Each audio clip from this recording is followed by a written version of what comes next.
everyone. Welcome back to Weird World Adventures, the podcast. I'm your host, Mallory. And I'm your host, Michael. And we're here to show you just how weird this world of ours really is. Be sure to go to maloriesadventures.com to see our fun content every day. And you can watch Weird World Adventures on Amazon Prime. Season 2 is just a couple weeks away. Yeah. Hopefully not even. Hopefully not even. I was promised it earlier. It's a lot to do. Yeah. You may have underestimated. I know. I could have done it if I didn't have anything else going on. What else do you have going on? The world. The world. Well, we published 3 books this year. Have another one coming out next year. And we filmed the show, which, I mean, that wouldn't have gotten in the way because that's what we're talking about. But then I have, a full-time job and a daughter. Yawn. Yawn. What have you done for me lately? Wow. Speaking of, we're just winding down here because our daughter is hyperspastic. Yeah. She's in the hyperspastic Dance party. phase. Yeah.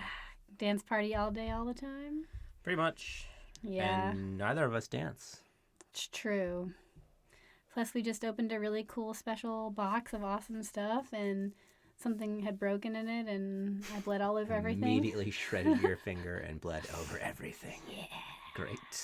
Yeah. So, lots of really great things happening right now. Uh-huh. Mm-hmm. So speaking of lots of great things, I thought it'd be fun if we did more of a, mind adventure. Story adventure for this episode, and I'm talking about Dungeons and Dragons. Wow. So my absolute favorite D&D campaign of all time is Curse of Strahd. I love the Domains of Dread. I think they're just wonderful, and it's because I love the old horror universes. So it's related to that, it just hits that gothic horror spot so well. So Curse of Strahd has always been my favorite. My bestie Jimmy and I have done Ravenloft together 4 times, I think. Wow. So we've committed to doing different thematic events with Ravenloft. Has he run it all 4 times? He has. So he's never played it. He's never played it. Okay. Has he ever played it? No. Oh. Okay. I know. Interesting. But he's obsessed with Strahd von Zarevic. I mean, he really is. So that's his thing. He had the dude's portrait. He did. He brought it over. I know. I bought that for him though. But he likes it. He has it. Yes. Mm-hmm.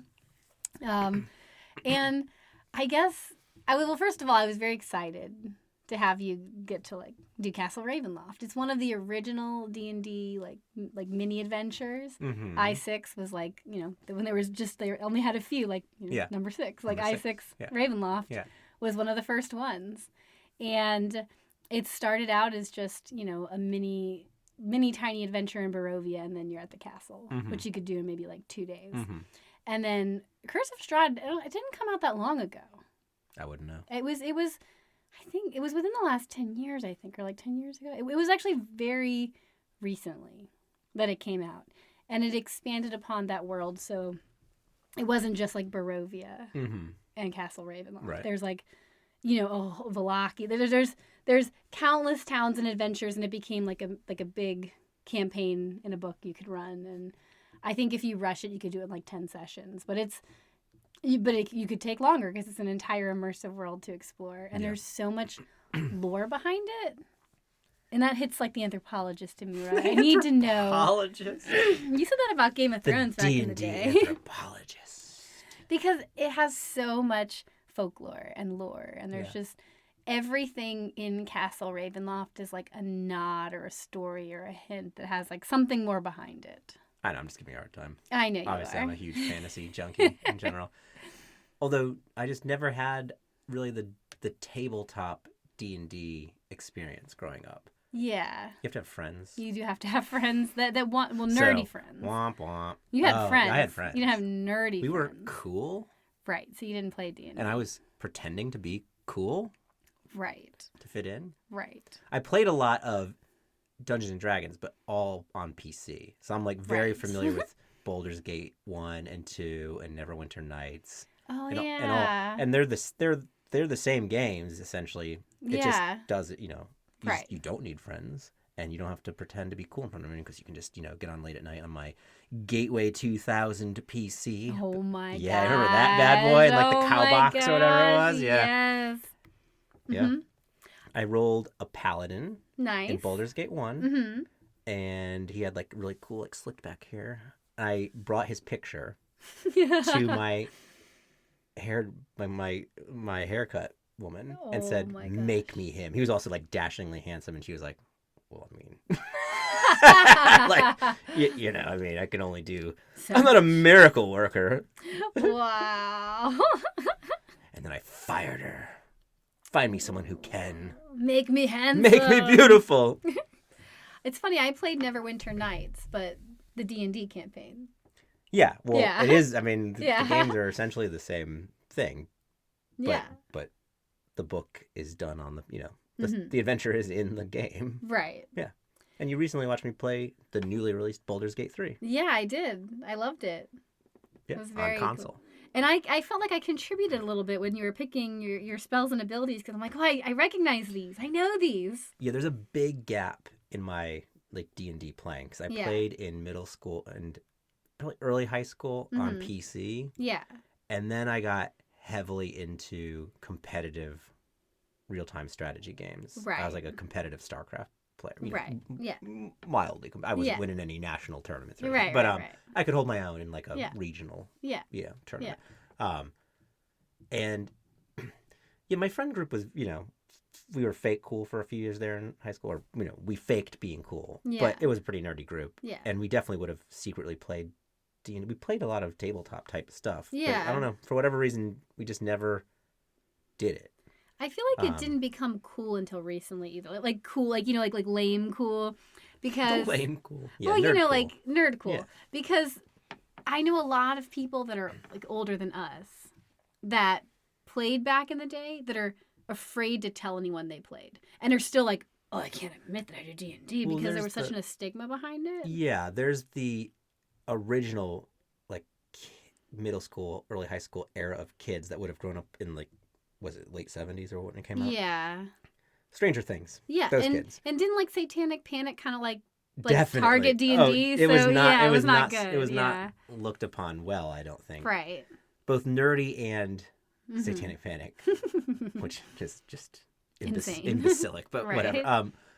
So yeah, I think there's like the first generation would have been stigmatized for playing. I mean, played in secret essentially. Got it. I think I'm just guessing, but I think there was some of that. Right. But what did you think for the first time getting to do Ravenloft? Yeah, it was great. Yeah. We did a very rushed version Very of it. rushed. Because we had one half session, or half an evening. We had an evening to do Ravenloft. So which is like a quarter of the time you could spend in Ravenloft, maybe. Yeah. We went into it knowing that. Yes. And Jimmy's very good at tailoring. Yes, we had a time limit. So we had 3 hours to find the 3 items. So when you're fighting Strahd von Zarevic, there are spoilers. There are 3 items. Well, this is just like this. You get your tarot card reading immediately. Uh-huh. In Castle Ravenloft, you get Madame Ava gives you your tarot card reading, and you get 3 items that can help you debuff Strahd. Mm-hmm. One's the Tome of Strahd, which is his like backstory and history, which we sadly couldn't even get to because it was in the same place that he was waiting for us to have the final fight. So you get that. You get the holy symbol and the sun sword. Right. And of course, the sun sword you want first. Mm-hmm. The holy symbol you want, next. So at least if we had to miss one, it was the tome. It'd be very sad if it was the sun sword. Yeah. And then it tells you where you're going to meet Strahd. And in newer iterations, you also get an ally. Like, so your tarot card reading sets up your entire game. Mm-hmm. And the cool thing about it is it can be done to just Castle Ravenloft. Right. If you're only doing Ravenloft. But if you're doing Curse of Strahd, they stretch across all of Barovia. Oh, that's cool. Yeah, so there's going to be, like, you would have to go to different cities on quests, like, find your pieces. Yeah. And they're spread out anywhere and everywhere, which is exciting. And the first time I did it, I used to I liked D&D. I played all those campaigns, but I would always be working on my computer, kind of like half paying attention or doing something else. Early on, when Jimmy's like, "You got to play this cool game with me," and I'm like, "Whatever, Jimmy, it's D&D, okay, you know." Oh, and, were you too cool? Too cool. The girl I knew growing up wasn't cool. I was the cool one. Yeah. Wow. Yeah. And Castle Ravenloft, like, it got my attention because of the lore. Mm-hmm. And I just like the like strangely classic Dracula like archetype, but it's also very flavorfully different. Yeah. And you go in and you have to save the girl, which we didn't even really do this time because we were so crunched for time. Right. But the main like push behind Ravenloft is like, he was in love with his brother's bride. As one does. Obviously. And got really, really angry and obsessive about it and killed his brother on their wedding day. Tried to steal the woman. Some red flags, ladies. And she threw herself off the top of the castle. Oh, nice. Nice. Yeah. And so... I don't think I got that bit. Oh, yeah. The throwing herself off. She did. I missed that. She threw herself off the top of the castle. And, then he's just angry and alone and cursed. And because of, the acts of horror that he did, he gets trapped in the domains of dread in his own land. Yeah. And the powers that be in the domains of dread, they're very cruel. Mm-hmm. And so, his torture is just that she keeps coming back, reborn over and over and over again. Mm-hmm. And every time he could potentially get close, and then she dies. And he just has to keep watching it happen. He never quite, gets there. Yeah. And so you're like saving the girl. And, it's funny. This is my like kind of like nerd rant about this. Oh, now it's going to get nerdy? It used to be more inclusive. Like back in the day, if a girl played, which was less common. Which is crazy talk. If a girl played, she could be Irina. So like you could, like your DM, you would not know, and your DM is like, well, you're the reincarnation of her and you're going to be harassed, right? Okay. So it started where like they had a role for a girl if you wanted to, or if you were a guy and you were playing a girl, And the role was to be harassed, basically. Basically. Gee, I wonder why no girls... Well, he would, like, kill off your party first. He yeah. wouldn't kill you. I mean, it actually would help, right? Because he probably wouldn't kill you. Right. So that's kind of where it was. And then when it got reborn in its new iteration, I feel like they tried to make it more inclusive and more PC in a weird... And in doing so... it kind of became less inclusive. Mm-hmm. I read The Curse of Strahd book after we did it. So they removed that idea because you don't have to be a girl to play a girl. Right. Well, so she's in it, but now you're just another adventurer saving her. They took out the part where that like you could be her, basically. And it wasn't like you would choose, like the DM would just choose like somebody to harass. And... So that part got removed from it. Mm-hmm. And then when you're reading the book, everything, I mean, I was actually bothered by this. Everyone's, gentlemen, welcome to here. You're going to do this thing. Gentlemen. And it's written for their audience. Right. And I'm like, whoa, what about the ladies playing? It kind of just reneged on, women don't want to play this. They probably got some marketing feedback. Like, no woman has ever played this campaign, and it's been 20 years. Like, okay, well, we can just go with gentlemen then. But like, I don't know. I'm like, but it has like the lady flavor. Plenty of girls like I'm just joking. I know. Especially now. Yeah, it's very kind of like dorky cool. Yeah. To like D&D, and sure, just keep telling yourself that. Yeah, right. Dorky cool. Yeah, that's dorky a thing. Cool. Yeah, definitely. and it has its own form of Romani. Like the Vishtani. Yeah. And I don't know, Jimmy went off on a rant later about how it kind of got a little bit like canceled because it was a little racist. Well, I don't think leaning into I don't even know if saying this is like considered not okay anymore, but like the gypsy look and aesthetic is acceptable anymore.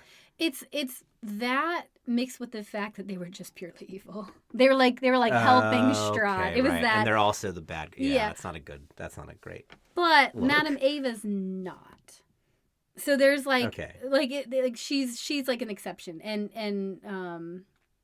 Esmeralda's an exception.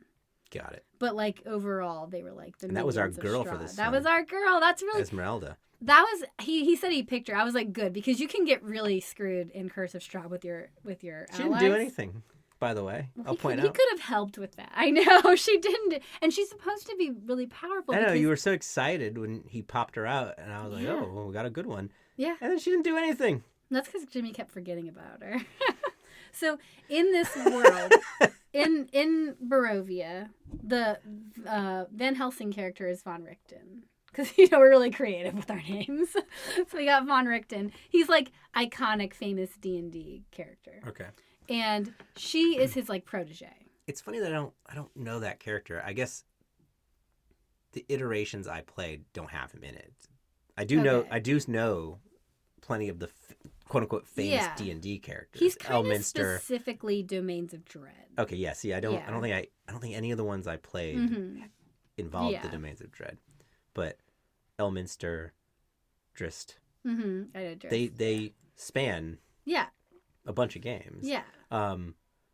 Even the reference in this one is in other ones. Kazam. Oh yeah. He's in other. I mean, he's in other iterations. Yeah. And I wasn't super familiar, but I had heard of it. Had you heard of Aslan? Yeah. Okay, so Aslan has his own Domain of Dread. Okay. So he's from there. And there's a book after Ravenloft, I guess, came out. There's a book called Istrahd, and it's his, like, it's him reflecting on everything that happened. Like, you're with him before everything happens and during it and then after. So it's like his whole history laid out. And it adds so many, like, perfectly wonderful details that are in Curse of Strahd, where if you go through the campaign after you read it, like, oh, that! Like, you wouldn't know otherwise. And it's very interesting. I enjoyed it a lot, and it just had that super gothic horror edge. She abbreviated her first two initials of her name in, like, her author title, so you don't know. So you don't know. And I think that was intentional. But it was good. And then the second... She knows her audience, too. Yeah, exactly. Right. Yeah. And they did a second book that she wrote that was called The War with Aslan. Got it. And Aslan gets stuck in Barovia and is trying to get out and help Strahd get out. And they wind up, like, they're both just narcissistic assholes, so they wind up just hating each other. Got it. Okay. Yeah. But it just has so much interesting lore behind it. And we're talking about the allies. Yes. So you can wind up getting no one, which happened to us the first time. That is a screw job, yeah. It sucks. There's, like, children where you're like, well, this is a liability. Yeah, a liability. It is. Some of them are liabilities. Irina, who has no stats whatsoever. Okay. Like, yeah, I mean, just some chick, yeah. And if you play the game right, you can actually, like, release Tatiana's soul from Irina and, like, save her. Okay. And get her out of the Domains of Dread. Yeah. And if you do that, you lose your ally. Got it. So there's a lot of bad allies. But you did the noble thing. Yeah, exactly. Well, this might be a little spoilery, but I don't care. We did that the first time because I like, you get little hints, and I was like, I think we need to do this. I think we need to do this, guys. And I was a good character. Yeah. So I pushed aggressively for it. And everyone else was hesitant. And then we did it, and you immediately get struck by lightning. Nice. And lose, like, I mean, it's an aggressive amount of damage. And 2 people died. Nice. Yep. Nice. And so I didn't. You party wiped? Did you wipe the party? No. You got them up? Yeah, we got them up. Well, 2 people died. I stayed alive. Yeah. Somebody else was alive. I don't remember who it was, but I do know that Mickey went down. I think our cleric stayed up. I think Pavlo stayed up. I was going to say, you need someone with resurrect. Well, Pavlo is the cleric. Well, down is in, like, not like double damage, like incapacitated, like below 0. Yeah. They went below 0. Yeah. And needed so you can get him back up. Yeah. So you can get him back up. But Pavlo, I think, didn't go down, and he was the cleric. Got it. But, I mean, my party turned against me in that moment. Yeah. Well, they were supposed to be good, and I'm like, you guys are not playing to your alignment here. Come on. And our ally in that campaign there's a werewolf. Okay. And that's another funny story. This was pretty good. You're laughing at my nerdiness. I am. There's like a cave of werewolves. Mm-hmm. And we go in, and it looks like just like old werewolves and young werewolves. Like we could definitely take them, right? And we're like, well, let's like, are they good? Are they going to attack us? Like, we'll scry. We use scry. We had some way to scry to like check and see and ask the powers that, you know, are they enemy or friend or enemy? The augurs. Friend or foe. Mm-hmm. And in Barovia, Strahd can just mess with your scrying. Yeah. So you don't get any actual answers. You get the answers he wants you to have. Mm-hmm. So he had messed with it and said that they were evil. So we went in and like took them out, and then after the fact found out that they were actually good guys. So he's murdered a bunch of them. Elderly and children. Yeah. Nice. Yeah. And now who's the good guy? I know. And our ally wound up being the werewolf lady. I forget her name. I think it starts with a Z. Okay. But she was a great ally because you have a werewolf as an ally, and her husband is trapped in the dungeons of Ravenloft. So if you get down there and release him, he'll also join your party. Okay. So you had 2 werewolves. We're like, well, this is great. And she didn't know you murked all those other werewolves? I don't know how we got around that, but we did. Just don't go back to the cave before we finish this quest. Great charisma roll. Yeah. Maybe we'll just heal them all and pretend like it's fine. Yeah. You know, whatever. Something happened there. But, yeah, there's the dragon. Mm-hmm. The dragon. Is it Argynvost? I forgot his name. But the dragon. Yeah. And, you know, there's a whole town that's, like, dedicated to him and his warriors. Yeah. There's where they make all the wines. There's these creepy witches that bake children into pies. And they give you nightmares. Thematically witch-like. Yeah, exactly. It just has all the wonderful classic elements of Gothic horror. Yeah. And come to find out, the Domains of Dread, you know, they span through these different stories. Yeah. So we played Heroes of the Mist, which was like it was a bunch of one-offs. Yeah. Hopping the different Domains of Dread. Got it. And the first one was Mask of the Red Death. And so you're in a masquerade. I know, I love the masquerades. You're in a masquerade, and you can't commit faux pas. Hey, we should do an episode on Masquerade and the Phantom. Yeah. And then maybe Eva Peron? Yeah. Did we ever do a Masquerade episode? I don't think we did. We went to Masquerade and talked all about it, didn't we? Did we talk about it afterwards? I gotta go back and look. I don't know if we talked about it. I was trying to be funny. I knew you But now were. I actually don't know. Uh-oh. I just assume you tell me about it so often, as if I wasn't even there. Paper faces on parade. But yeah, so if you commit faux pas, you can be killed. So the whole time you're trying very hard to not commit faux pas. And there's like a list of things you can and can't do. It's very fun. And they're more interactive and less fighty. Yeah. The second world is like a weird theater world where they're putting on this like passion play, but it's a bunch of werewolves and it's very cool. Yeah. There's a world with Frankenstein. Okay. There's the Mummy. Mm-hmm. Though I think there was two of them in the Mummy. Then there's 2 in Ravenloft or in Barovia. Now is this the Mummy? The Mummy. What year? Emotab. 1999. Yeah, that edition. Emotab. The 1999 Mummy in the Domains of Dread. I wish it was. Well, I think I was playing Evie O'Connell. So. Wait. For the whole thing? Yes. I don't know if we can mix lore like that. I don't know if I can be in support of that.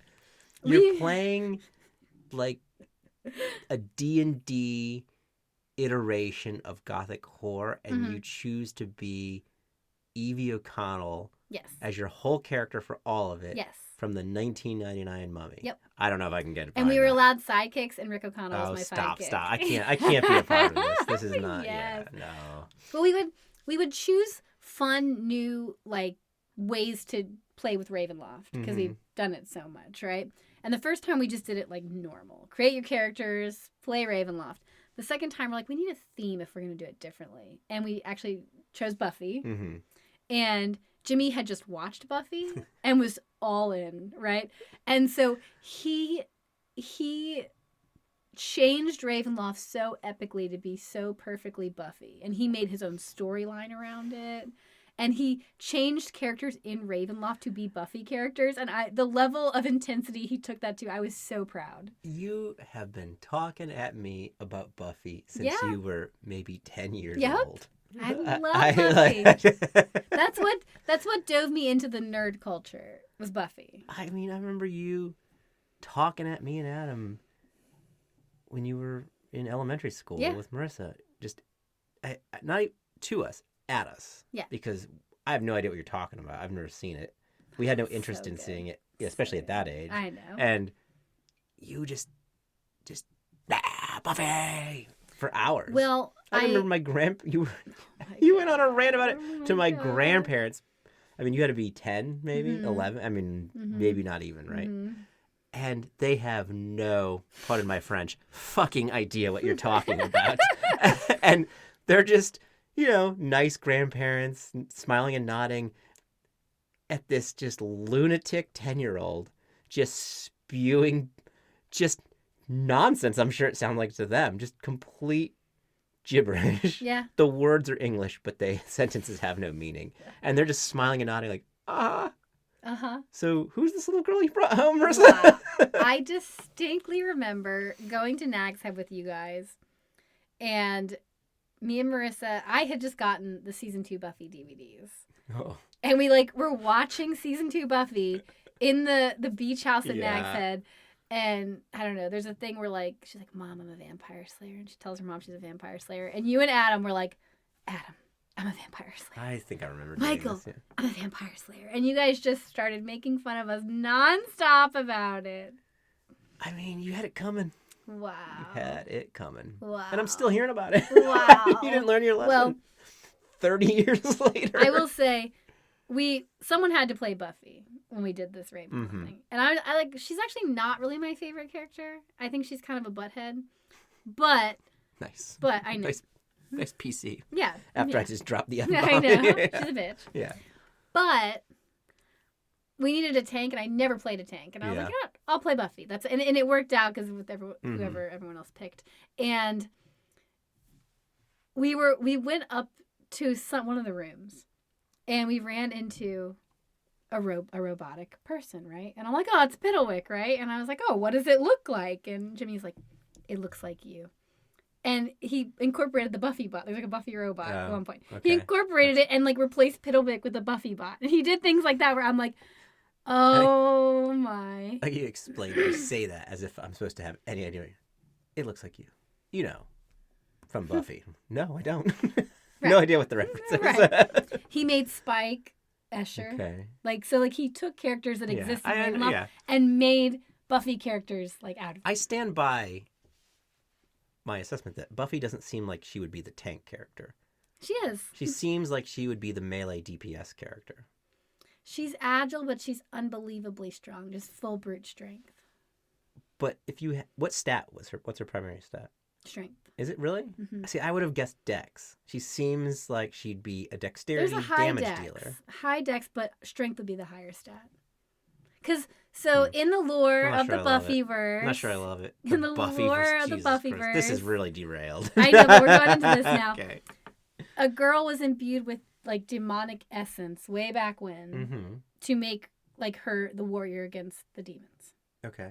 And then in every generation, one dies, a new one's born, and it's just a lineage that goes through. Mm-hmm. So she's just, it goes to her, and she's just freakishly strong and agile, and is made to tank a fight. See, I still think strength and high dex would be the DPS damage dealer, and strength and constitution would be the tank. The tanks actually don't usually do that much damage. They're there to take the damage. That's what I'm trying to say. That's fair. She seems like I have no problem assigning her the warrior, but she's the DPS warrior. Okay. That's how it would. Yeah. That's how it strikes me. She's like the killer, right? Yeah. She's the damage dealer. Yes. She kills the demons and stuff, right? The tank is I'm gonna absorb the damage. But she kind of plays both roles. She absorbs the damage and she destroys. She's just OP. Yeah. That's overpowered. Well, she is because in in the world of Buffy. I know, but she's the only one that has power. The show's called Buffy. I know, I understand, but right. You know, everyone else is just like regular people, for at least in the beginning. I do need to note also that I tend to be a pretty big purist about these things. I don't think I'd be down for the revamped Buffyverse, of it. I don't know. Even for something I have no interest in Buffy, but even if you did it on something I like, I like to keep my fantasies in their separate worlds. I'd have to be like, no, we're doing Ravenloft, and you're gonna roll a character, do it right. and we're doing it right. The third time we did it, we were monster hunters, and we wanted to choose classic monster hunters from literature, right? Or film, or just iconic monster hunters. Okay. And there aren't very many female iconic monster hunters. At least not any that I liked.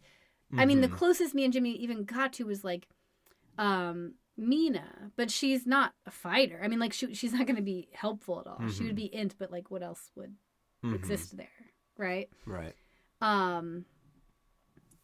So we kind of got caught up. How many are there? Not very many. We wound up. That was why I picked Rick and Evie O'Connell, because I was like, well, the Mummy. I'm going to take my people, and we're going to do this. I really couldn't think of that many classic female monster hunters.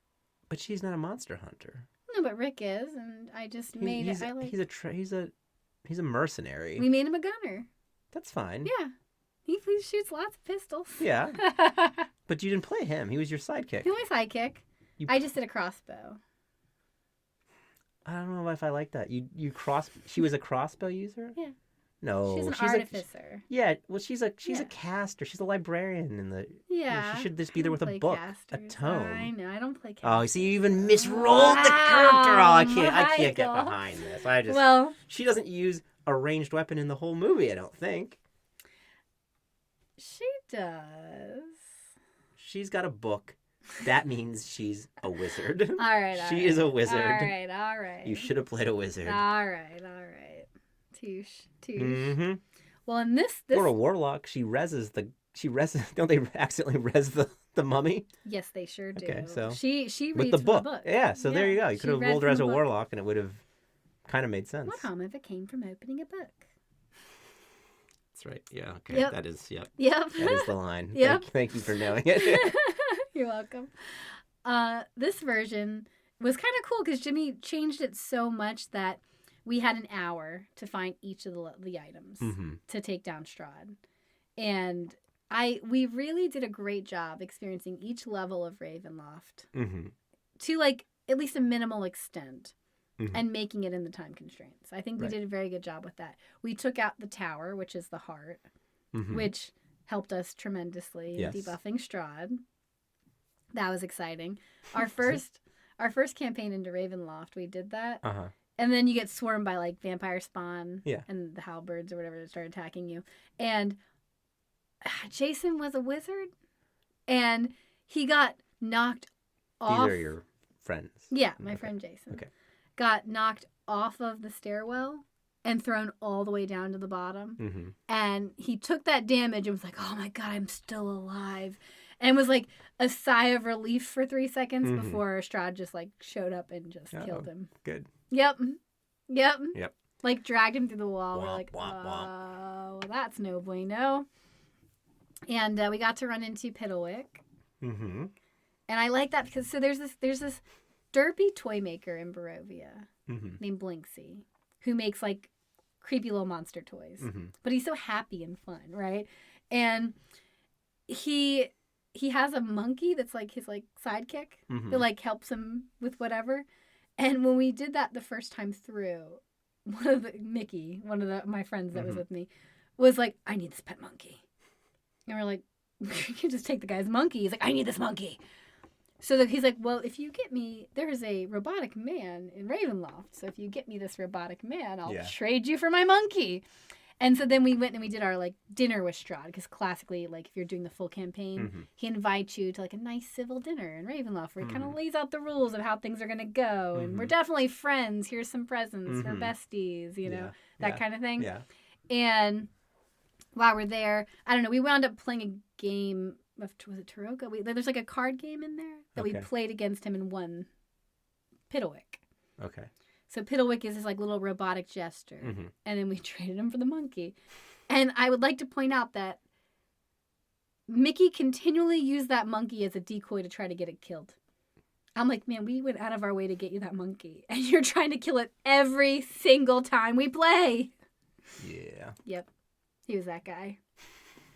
But Piddlewick's fun in that lore because Piddlewick was the jester.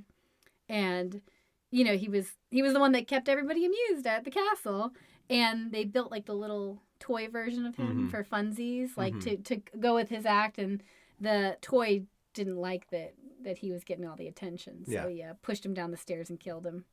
Nice. Yep. So murderous little toy. Nice. Yeah. And I like that it came in. I'm like, oh, just make sure you give it applause. Yeah. It's Victorian Chucky. Yeah. Victorian Chucky. Just appease him as long as you're happy. And that was, he came in and threw us a bone because Jimmy knew where the Sun Sword was and we definitely didn't. And he's like, well, I'm just going to lead them to that one. Cause I like his DMing style because he knows what you should know. And you are responsible for what you should know. He's not going to throw you any bones. But if he knows that, well, you're not going to know that, he'll throw you a bone and kind of guide you to where you need to be, which I appreciate. Yeah. So we got to explore the tower. We got to get our ally. We did. We found Esmeralda. She did nothing afterwards. She did nothing. She was with us the whole time and she did nothing. Yeah, she just completely non-contributory. Yeah. We got to go through some of the upstairs. We found the wedding room. From the wedding, the cursed wedding that was to be, never to be. Womp womp. Womp womp. And then we got to, the chapel. We accidentally moved through the chapel to get up on the tower. Yeah. And I'm glad we did that because I completely forgot the icon of Ravenloft lives in there. And the second we walked in, I'm like, oh, I'm glad we're here. We're taking that. And Jimmy has like hand printed, like 3D printed models of all of these items. Yeah. Which makes it very fun. Yeah. Yeah. And then we went, obviously made our way down to the cellar and the graves down there, the catacombs. And there are, I want to say like 50 crypts down there. It was a lot. It's a lot. And every other time I've played, we've gone through every single one to loot them. Because somebody in the party is like, I must have all this gold. Yeah. And some of them are tricks and some of them have great stuff in them. What would be the purpose of the gold that late in the campaign? You don't always have to do it that late in the campaign. Okay. So the first time we were just doing it and we wanted to complete the entire castle. Well, I understand why you want to see it all. But... The second time we played full Curse of Strahd. Not Ravenloft, but Curse of Strahd. Yeah. Strahd invites you to dinner around like the third, fourth, fifth adventure. It's somewhere early enough where you're still like under level 5. Okay. And it's early, and you're like allowed free reign of the castle to kind of like poke around. Yeah. But you don't want to go. You don't ever want to go into the room where you're supposed to fight Strahd. Sure. That's going to start the end of the game. Okay. So you have to avoid that. But you can go anywhere. So we were at the dinner with Strahd, and then they invite you to stay the night in the castle, and then you leave. Okay. And so while we're there, we're like, well, we know there's a bunch of great stuff downstairs. Now that we're here for the night, I'm going to loot 50 crypts. Yeah. Okay. So we did that. So you can, and we also just now out of game know that there's a Wishblade in there. And that's the most broken thing there. So if you have the time to find the Wishblade, and you can do some great stuff with that Wishblade. The first time we played, we didn't do the crypts until the very end. And we found the Wishblade, and we're like, well, what do we do with it? And it was Pavlo, my friend Pavlo, who said, I wish we knew the castle as well as Strahd did. So then we just knew everything about the castle. Yeah. Right? That was great. The second time, we were a little more salty, and we brought back Sergei to fight Strahd, his brother that he murdered. We brought him back. Yeah. So that was fun. It's fun. Yeah, it was fun. And, so you got to do a little bit of all of it. Yeah, that was good. Yeah. And I got you that Staff of Power. Yeah. I do have to say, I had an epic opening round. You did. You did. Strahd. We have to talk about that. Yeah. I've seen 3 great counterspells in D&D ever. And that was one of them. Yeah, that's right. That's right. That is right. Strahd tried to hardcore fireball the entire party immediately. The classic opening D&D move, both tabletop and PC, is just always mage or whatever your caster that can get fireball is. Get him to move as quick in the turn order as possible, so no one else has moved. Right. And immediately cast the most powerful fireball you can into the opening cluster of enemies. And I've cleared endgame fights with just a single cast of it, basically. So he tried to pull that on us. He did. And I counterspelled it. You with a crit. A critical success counterspell right off the bat. Yep. And I followed it up with a successful almost max damage lightning bolt out of the Staff of Power. It was great. It was pretty good. Epic. It was pretty good. It was epic. Yeah. And everybody really stepped up in that final fight. Yeah. I mean, that was your mom. My mom was playing. His mom played with us. And has no idea what to do. No gaming experience whatsoever. Yeah. She had no idea what to do. She was the paladin. Mm-hmm. She kept missing with that sun sword, but you just gotta hit him one time. I know. Never hit him with the sun sword. She never hit him with it. No. The radiant light got him, but she never hit him with it. Yeah. And then I guess we can get there at the end. But... Yeah. And then she just kind of was like, oh, I have this thing like divine insight. I should use this. And we're like, you should use that. And she made that call herself. Yeah. And then we knew where Strahd was because he always goes invisible. I was hoping to counterspell that with the second spell slot. Yes. But yeah, I wasn't in range. No, at the time. I know. That was unfortunate. But yeah, that was. Oh, there was some theater of the mind. There was some definite dimensions going on there. We didn't have the. I don't think Sergei's crypt is that big. Let's be real. I was hoping to get both counterspells off and just. Yeah. And in the game, yeah. But yeah, everybody contributed and did the right things, and it worked. And we had it was like the stakes were high enough to be scary. I almost went down. You almost died. Yeah. And you had been bitten, so you would have died. You would have end of game died had you gone below 0. So the stakes were there. Yeah. But we made it. And the finishing attack was my imp. Yeah, that's right. Getting off a sting with radiant damage. Yeah. You took out Strahd von Zarevich. With the imp. It didn't do anything the whole game. Yeah, but that one moment. I was hesitant to even use... I was like, do I use the imp to attack or do something else? Because I was just assuming it wasn't going to land the hit. It doesn't... Yeah. You crit that too, I crit right? that too, yeah. It was a 20. You were all about the crit. And he got the hit off. It was radiant damage. Mm-hmm. And that was it. Yeah. It was enough to kill him. Yep. That was great. Yeah. It got more and more intense as the time limit ran out, and that last fight was great. Yeah, it was great. So my only sadness was that you guys didn't get to bring in a lot of the lore. I felt like kind of more of a nerd while we're going through stuff. I'm like, I know what this is. I know what this is. You were a huge I know nerd. what this is.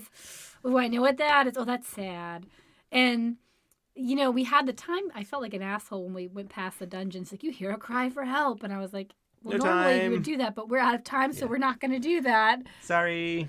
Bye. That was the werewolf's husband. Got it. Yeah. Well, you murdered the whole cave, so... I know. Maybe it's better off he doesn't know. It's true. But yeah, it was a lot of fun. I'm really glad that we got to do that. I want you to read Strahd because it's very good. Okay. And there's a lot of really fun lore in Curse of Strahd. And it has ties to classic horror, and it has a lot of mythology in itself, which makes it really exciting. And key characters and fun surprises. Yeah. And I also love that the Skeptical Inquirer, that whole community loves D&D. Of course. I mean, I know, it's so great. It's a lot of unabashed nerds. So. Yeah. And our some old school nerds too. That would have been we have to hide release of D&D. Yeah. Stranger Things era. Yeah. Yeah, the guy Daniel Reed that shares our cover this month for our cover article. He wrote a piece on Stranger Things, and he was the first person to comment on oh, did you meet Van Richten? Did you take out Strahd? Did you do this? Yeah. And I'm like, oh, I like you. It's not his first rodeo. It's not his first rodeo at all. You know what they actually did too? House on Haunted Hill or House on Griffin Hill. House on Griffin Hill. Okay. They did a sequel, Adventure to Curse of Strahd, to I6. So there was another one that came out that was like spooky London, Jekyll and Hyde kind of thing. Okay. Where like it's like scientist Strahd. It's like Strahd in London, and he found a way to separate out like the evil vampire from like the good in him, like the good person. So there's like the good, nice, noble Strahd and then the evil vampire side. Mm-hmm. And they become two entities. And you're like trying to stop the evil Strahd.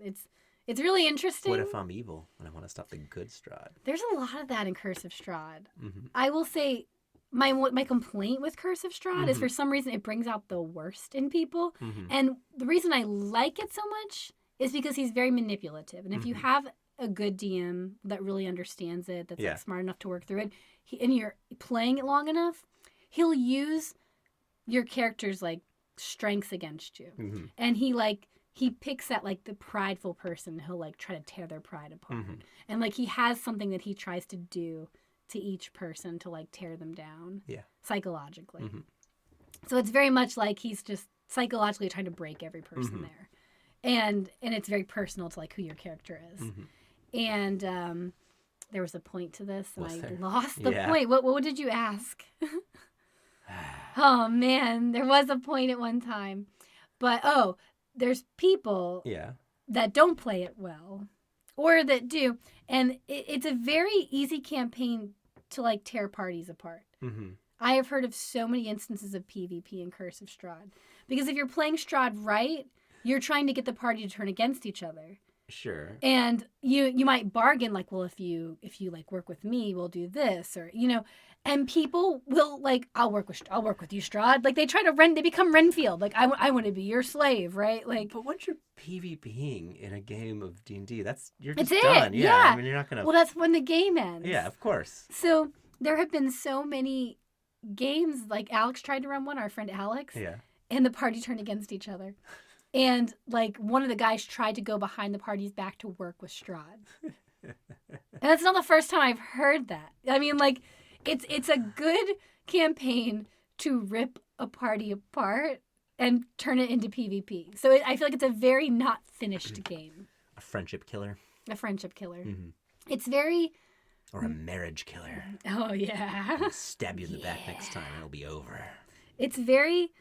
mainstream, so like it was really popular recently, so everyone wanted to play it, even if they didn't know much about D&D. So it got played aggressively, and it didn't get finished often because like I mean, it just tore people apart too. My party turned on me almost when I hit them with lightning. Yeah, well, you started it. Well, I did the right thing. I saved the girl, Michael. Let her die. Wow. Anyway, I feel like that was a lot of fun. I'm glad you got to experience your first grade of Ravenloft, and you got to take out Strahd and do an epic counterspell. Yeah, I know. All the things. All the things. It was pretty great. It was good. It was very good. But, it was fun. We have to do more D&D soon. Yeah. Yeah. Be good. That'll be really good. Thank you guys for tuning in today. I'm your host, Mallory. And I'm your host, Michael. And until next time, everybody. Stay weird. Yeah. Yeah.